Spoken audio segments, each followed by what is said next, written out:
All right. Good evening, everyone. Okay, good evening, Good everyone. evening. Happy Good Happy New evening. Year. First of all, Happy New Year. Okay, we are live and we are live. Okay, welcome to my first episode of Pink Talk series. Okay, I am the host. My name is Pink, and I'm in the trade of customized size mattresses and bed frame. And if you would like to know more about what I do, you can check out my website in the description. Okay, so I think basically my talk is actually focusing on having speakers from various trade, to share about their daily life on their job, and also things that you may not know. Of course, the interesting people and also nasty people that they meet, and also probably a little bit more insight with regards to on their work wise. Yeah. So I think so I today my first speaker is Jarrod. Thank you, Jarrod, for coming today to my first ever Pink Talk series. Thank you very much. Okay, so Thanks for before inviting me, Ping. no problem, no Very problem. My honored. my it's my honor, really, really. Okay. It's mine. Okay, so Yeah. I think before I let you share a little bit more, I like to introduce you a little bit more to the audience. So Jarrod is actually I mean he's a IBF certified affluent um, wealth advisor, and he has been with his company AIA for past 25 years. Wow. Okay. 25 years. Hey, this is really long time. Okay. I can't imagine someone is working in the company for that long. Okay. So Jarrod is actually married to his swimming coach. Okay, that's interesting as well. Okay, they now have two lovely children, aged 9 and 6. And I must say, I mean, I've seen his children, they are really lovely. So his family is really precious to him, and they are his source of motivation. So, as part of his self care regime, he loves to read, travel, jog, hike, and swim.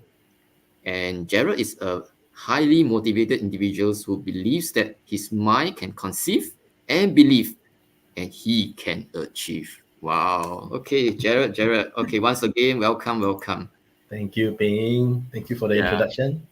No problem, no problem. So, so Jarrod, I mean, being a wealth manager in the investment portion for 25 years, that is really, really something that I don't think many can actually do that, right? Mm. So, I think, I think I'm really very interested with regards to really knowing like, what actually really motivates you, especially on a daily basis, like what exactly do you do on a daily basis about motivating yourself, I mean how you start your day, before you set your tone, for success in this, I mean the wealth management in this area. Yeah, maybe you'd like to, yeah, share more on Um, that.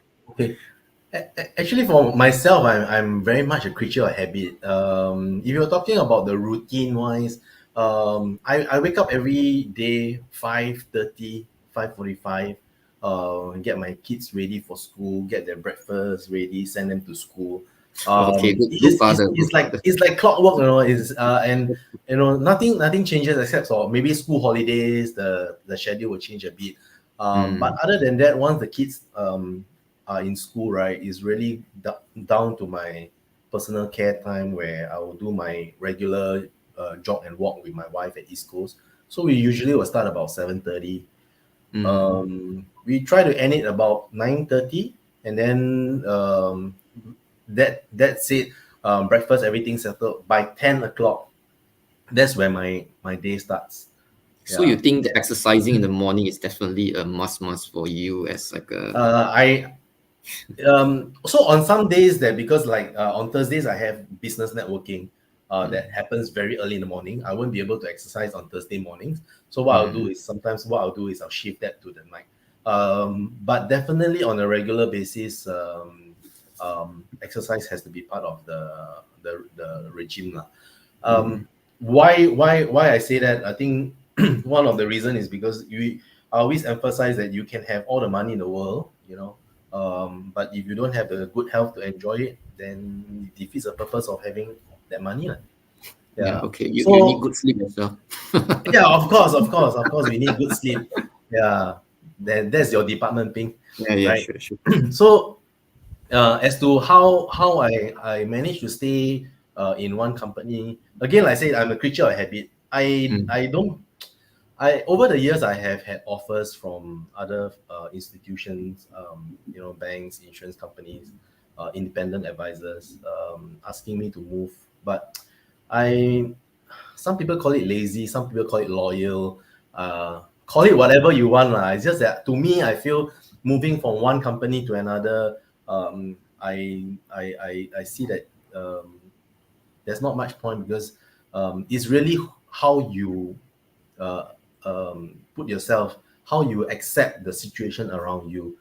Even if I move to another place, it will be so that happened, I think, quite often. But the most in the biggest impact, I think, came in 2008, when we faced a great financial crisis. There were a lot of uncertainties. So we still stay put. We still remain loyal to the company.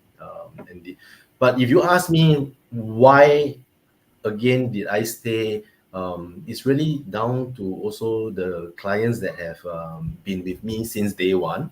Um, if I leave, someone else is going to take over the account.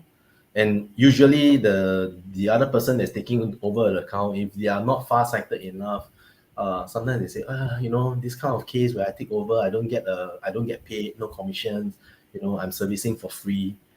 They will not usually get very good service from the new servicing agent.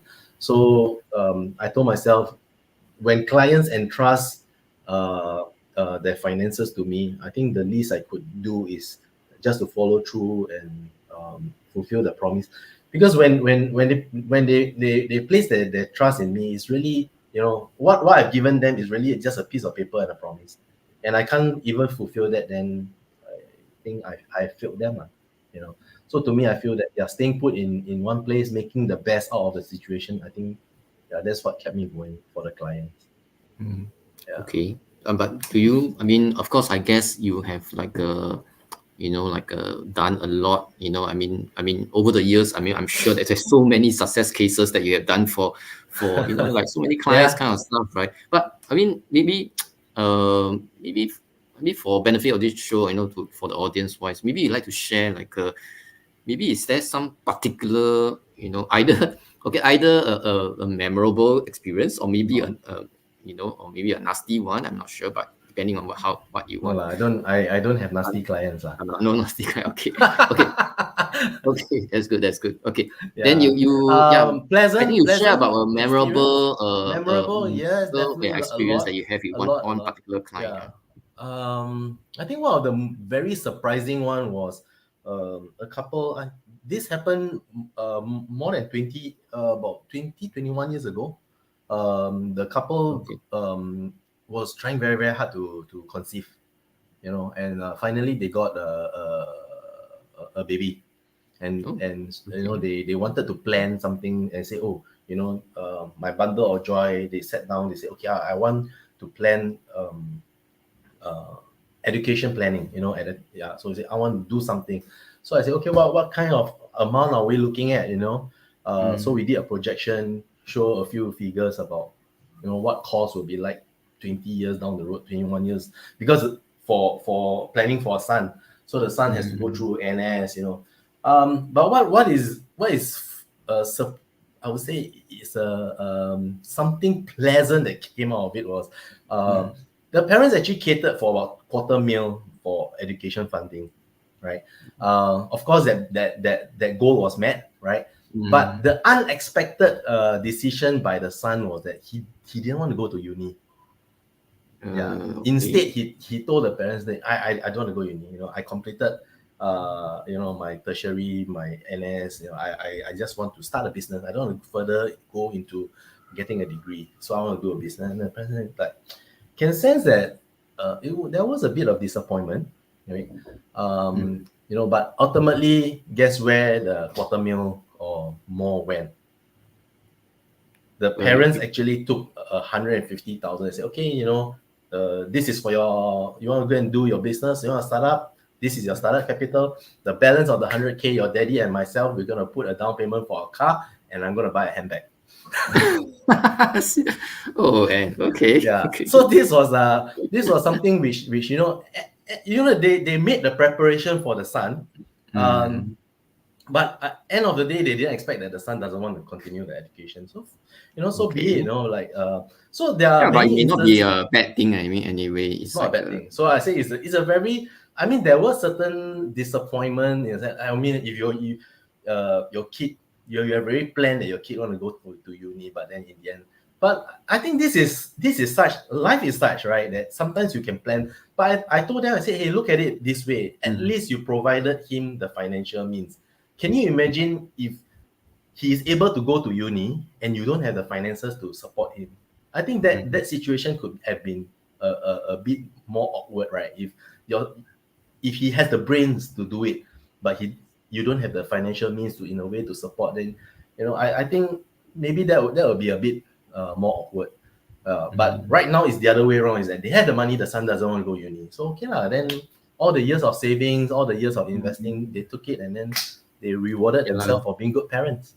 But I think the main thing is that like I mean, it's like always good to have like additional funds, at that point of time, I mean, To be you may not prepared. use it, to Yeah, what is planned, but at least it's like correct. the money is there for some. I mean, if of course it's like if it's put to good use, then of course it'll be useful, so but Yeah, rather than like you realize that at that point of time, when you wanted to do a lot of things, but you didn't have the funds to yeah, do that. I think that is correct. probably the worst thing, Yeah, right? I think not only in planning for the kids. I think even in our life. Mm. So I'm a big advocate of savings.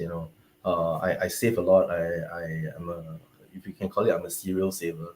Whatever I earn, if I can, I'll set 50% aside. For rainy days, for insurances, for investments. So it's really two school of thoughts. Not no wrong, no right. Some people say, Mm. why you save so much? You're not going to be sure what's going to happen tomorrow, right? Mm. So you save so much and you don't get to enjoy life, then what's the purpose? No, against what I say, it's really what you want in life. There's no wrong, no right, but if you want to subscribe to my kind of delayed gratification, good. But if you feel that, hey, you only live once, you may not Mm. wake up tomorrow, spend every dollar you have, you're not wrong either. It's really your life. Your Yeah. life. Yeah, yeah. But Mm, but right. but Jared, actually, I wanted to ask. I mean, of course, when you mentioned about the wealth accumulation, doing investments, to have Mm, funds, in future catering for either children or for them. I mean, for parents mm, themselves, or maybe for individuals lah. But mm, but I always have this question with regards to like do you really need like I mean, you usually think like oh no, you need a lot of money, before you do investments, you mm. I mean, on this portion of self, I mean, do you like to share more with regards to what you think with regards to Yeah. either like how much is considered like needed for before you do investment or kind of stuff, Yeah, I Mm. think maybe you like to share. Uh, if you wait, no, if you wait to have money and then to start investing or to go into accumulation of wealth, then sadly to say that they very difficult to come lah. You don't need to be rich to start investing. There are a lot of platforms these days.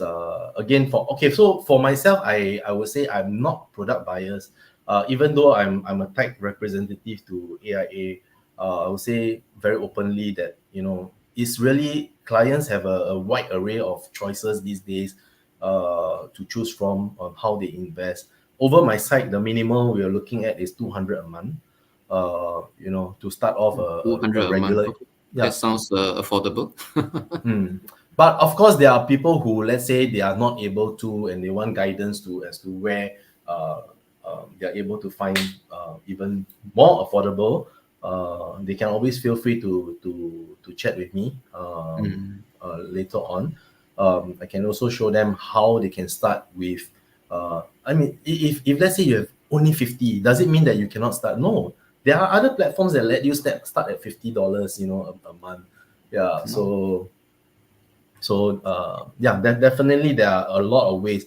So wealth management, again, one of the if you ask me, I feel that investing doesn't belong only to the rich. Of course, the rich, you heard the saying, right? The rich get richer. I tell you that is very true.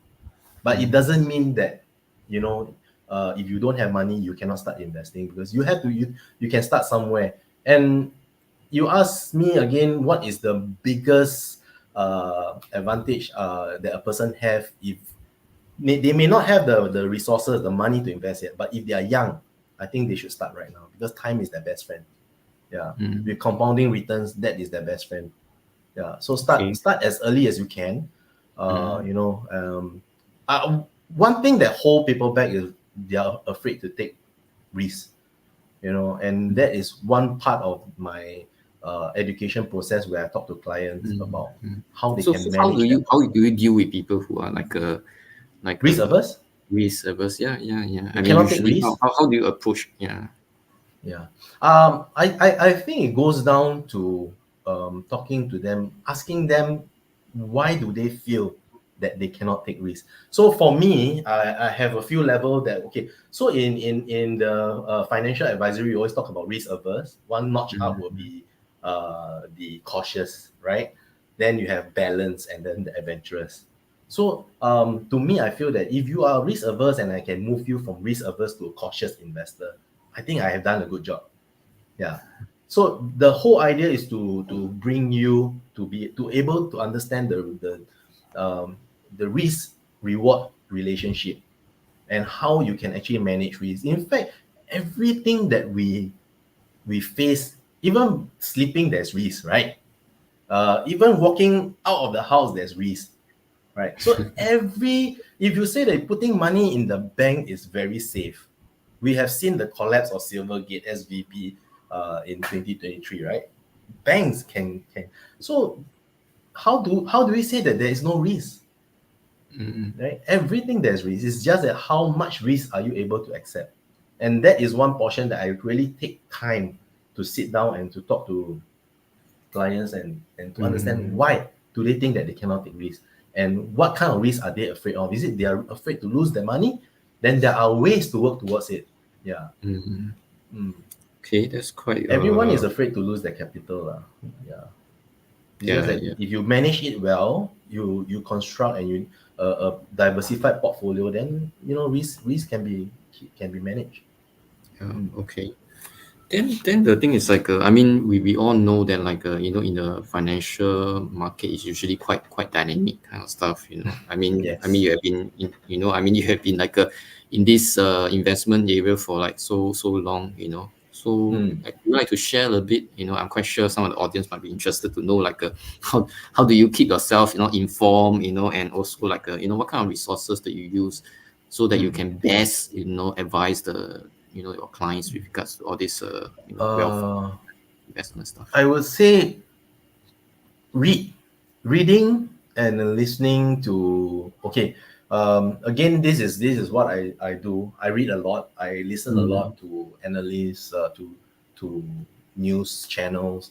But I think we need to really know where to find information. So there are paid news services, paid, not free, like when you log on to Google or Yahoo search engine and say, oh, today's news. Sometimes what you see news pop up is it could be old news. But a lot of my news channels are paid.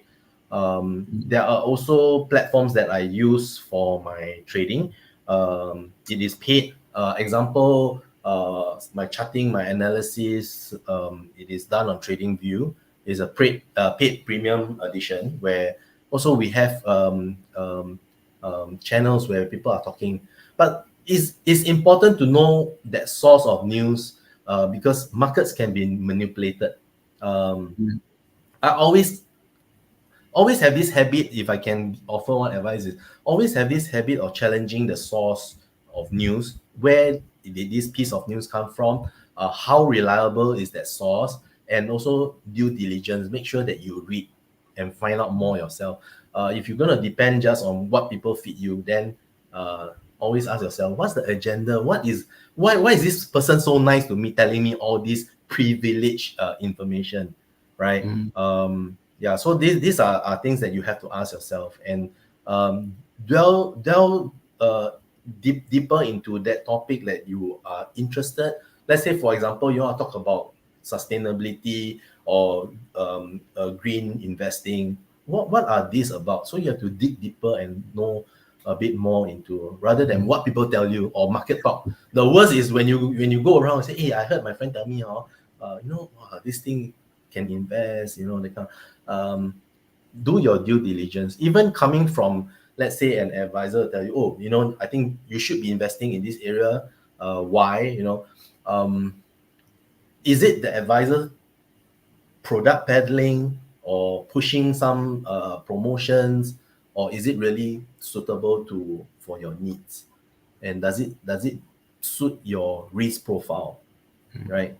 So all this, and again, you're right, the world is changing, not just the financial markets. The world is changing every day. You're facing earthquakes, right? Tsunamis. You have war, geopolitical risk.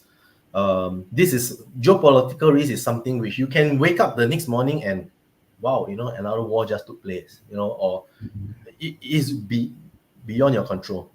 So how are you going to cope with that, right? There's no way. Right? Even I have the best news services, they won't be able to predict when is the next conflict going to happen, right?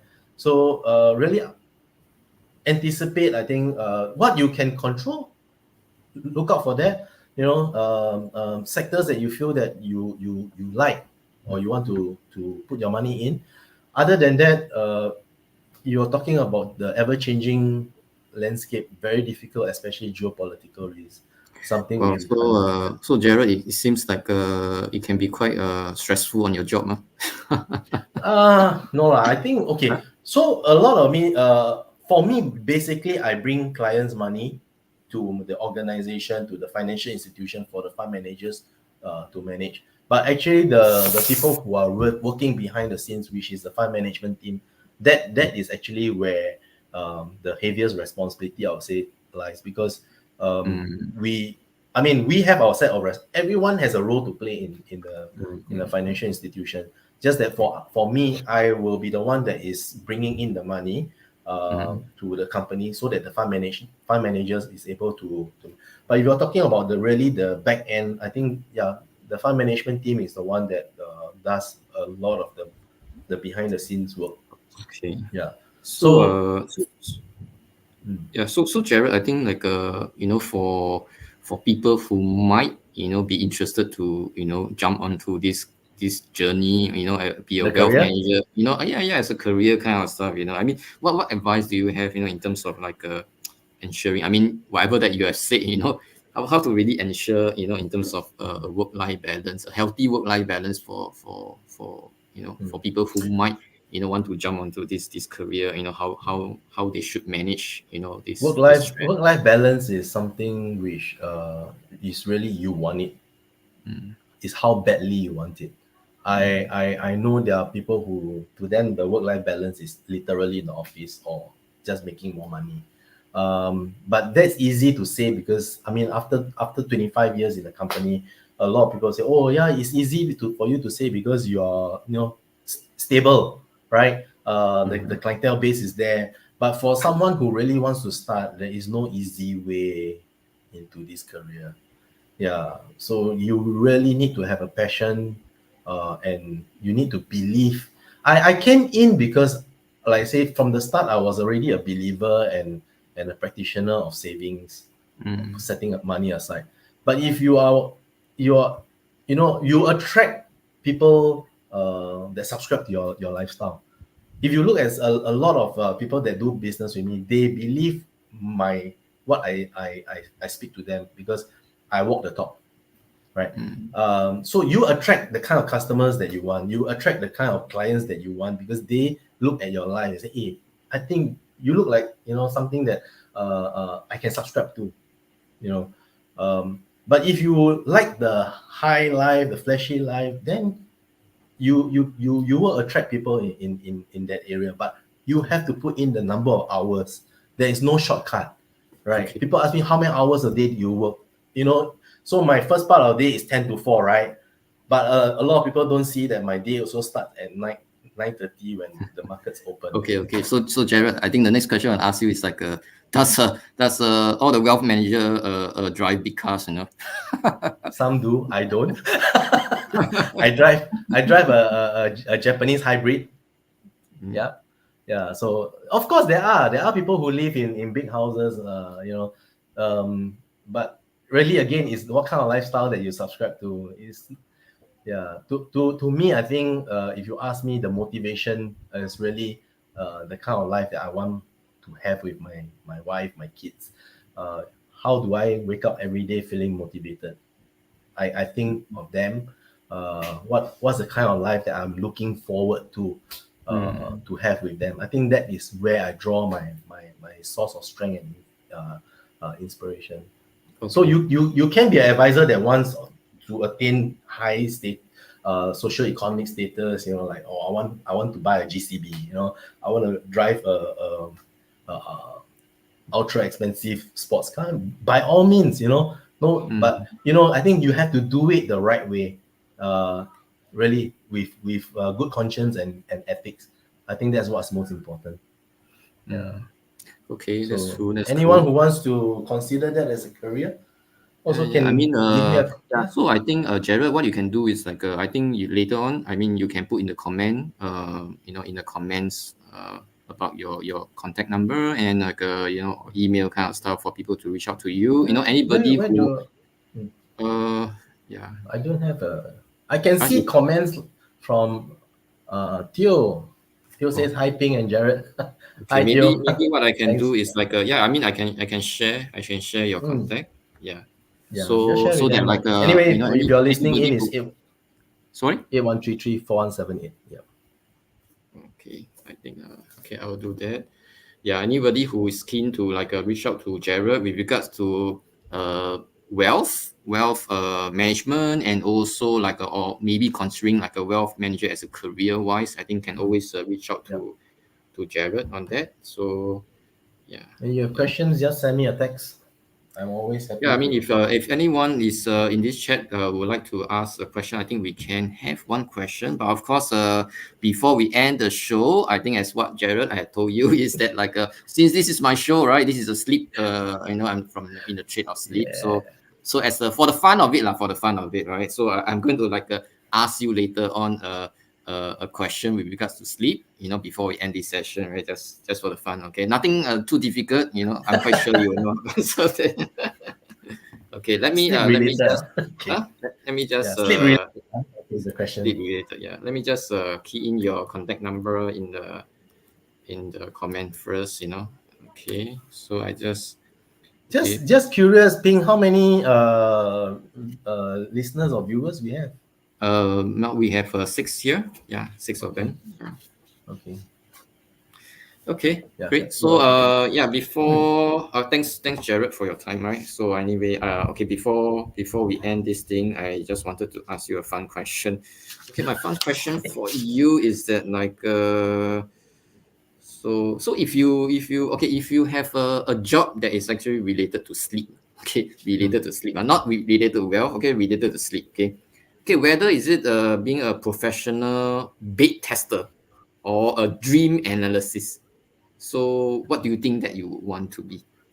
I don't think I will do any good as a dream analysis. I'm a dreamer, right? I love to dream and dream big things, but I don't think I want to analyze people's dream. I don't mind being a bit tester, but now that you mentioned, I'm not too sure whether there are companies that pay you to travel, around the world, different hotels, to test out their beds. So if there is, right, I think that would be a good. No, if there is, I think that is a good job, Okay, sounds like a good retirement job, lah. Sounds like a good retirement job. Yeah. Okay. So I think that is a good job. You're paid to travel and then to test out different beds from different hotels. Yeah, every time when I travel, when I went to any hotels kind of stuff, right? It's just the what we usually call the 职业病, right? Then I will go and open up and see what is the brand, what's the mattress brand, because for the fact that like I'm in this trade, right? So I will like go and see, okay, what exactly is the mattress they are selling. I mean, they are having. So it's kind of Actually, it's not the anyway, my wife and I, we do that. Sometimes we're just curious. Well, we had a very good sleep, right? And then we just, hey, what mattress? Just curious, what kind of mattress? Then we will just take out the bed sheets, right? And then we just take a look. Okay, so Jarrod, I mean, we are Thanks, almost Ping. so I think do you have like any other last thing that you would like to share, kind of stuff? Yeah. Just If not, I think happy that we really have this very conversation. honored to have you here to share about your own experience, thoughts about being a wealth manager. I think of course, you can talk all night long. I believe. I'm sure. Yeah, but it's just that, It's very difficult to squeeze 25 years of work into 30 minutes, but definitely. So I think for people who like to know more about about Jarrod, about his work, and also about I mean, wealth manager as a career wise, I have his number, in the comment already. So feel free to reach out to him. And so I think thanks a lot, and thanks for those who have came in to listen to us. This is a Ping's Talk. I'm the host. My name is Ping, and I'm holding this like every Wednesday at 8 p.m. So do join me. Next week I will have a will writer who is coming in to talk about his daily life as a will writer. So an interesting trait as well. So okay. Thanks a lot, Jarrod. Thank and you. thanks Wishing for everybody a wonderful 2024, right? all right. Yeah. Okay. Thanks a healthy lot. one. And All right. bye. Thank you.